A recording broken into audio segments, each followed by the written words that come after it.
श्री शिवपुराण रुद्र संहिता पंचम खंड 55वां अध्याय। बाणासुर की भुजाओं का विध्वंस। व्यास जी ने सनत कुमार जी से पूछा, हे ब्रह्मपुत्र सनत कुमार जी, जब भगवान शिव को श्री कृष्ण ने जुम्भणास्त्र से मोहित कर दिया तब वहाँ उस युद्ध में क्या हुआ? सनत कुमार ने बताया, व्यास जी, जब युद्ध भूमि में श्री कृष्ण ने जुम्भणास्त्र का प्रयोग किया तो देवादिदेव भगवान शिव अपने गणों सहित मोहित हो गए और संग्राम भूमि में ही सो गए।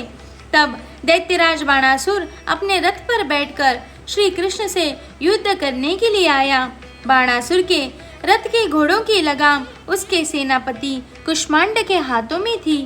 अनेकों प्रकार के आयुधों से सुसज्जित होकर बाणासुर भीषण युद्ध करने लगा। दोनों पक्षों में काफी समय तक युद्ध चलता रहा।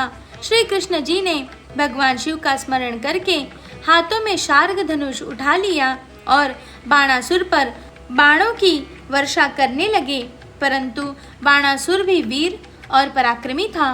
वह उन बाणों को अपने पास आने से पहले ही काट डालता। बाणासुर की वीरता से सारी कृष्ण सेना भयभीत होने लगी। उसके दैत्य भी बड़ी बहादुरी से लड़ रहे थे। बाणासुर ने देखते ही देखते संपूर्ण यादव वंश को मूर्छित कर दिया। यह दृश्य देखकर श्री कृष्ण अत्यंत क्रोधित हो उठे। श्री कृष्ण ने गरजते हुए अनेक प्रचंड बाणों को चलाकर उसके रथ और धनुष्य को तोड़ दिया। तब बाणासुर गदा लेकर कृष्ण की ओर दौड़ा। फिर दोनों में गदा युद्ध होने लगा। बाणासुर ने श्री कृष्ण पर गदा का भीषण प्रहार किया, जिससे वे एक पल के लिए धरती पर गिर पड़े, परंतु अगले ही क्षण उठकर वे वेग के साथ दैत्यंत से युद्ध करने लगे। उन दोनों के बीच इसी प्रकार भीषण युद्ध चलता रहा। तब एक दिन भगवान श्री कृष्ण बहुत क्रोधित हुए और उन्होंने मन में ही भगवान शिव का स्मरण करके हाथों में परम दिव्य सुदर्शन चक्र उठा लिया और दैत्यराज बाणासुर की भुजाएं लकड़ी की तरह काट डाली। अब बाणासुर की केवल 4 भुजाएं ही शेष थी। तब क्रोधित श्री कृष्ण ने सुदर्शन चक्र द्वारा ही बाणासुर का सिर काटना चाहा।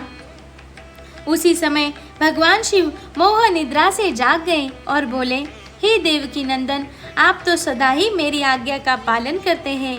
मैंने आपको बाणासुर की भुजाओं को काटने की आज्ञा दी थी। यह मैंने अपने इस भक्त के गर्व को तोड़ने के लिए किया था। अपने भक्तों की सदा रक्षा करना मेरा धर्म है। इसीलिए आप बाणासुर के वध की इच्छा त्याग दीजिए और अपनी शत्रुता को भूल जाइए।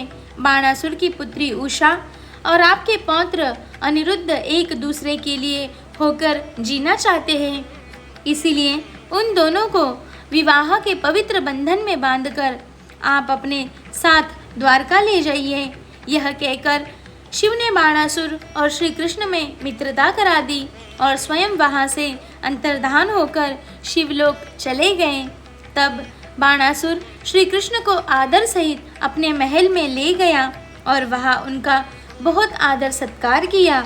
तत्पश्चात शुभ मुहूर्त में अपनी पुत्री उषा और श्री कृष्ण के पौत्र अनिरुद्ध का विवाह संपन्न कराके उन्हें अनेक बहुमूल्य रत्नों और हीरो जवाहरातों के साथ विदा किया।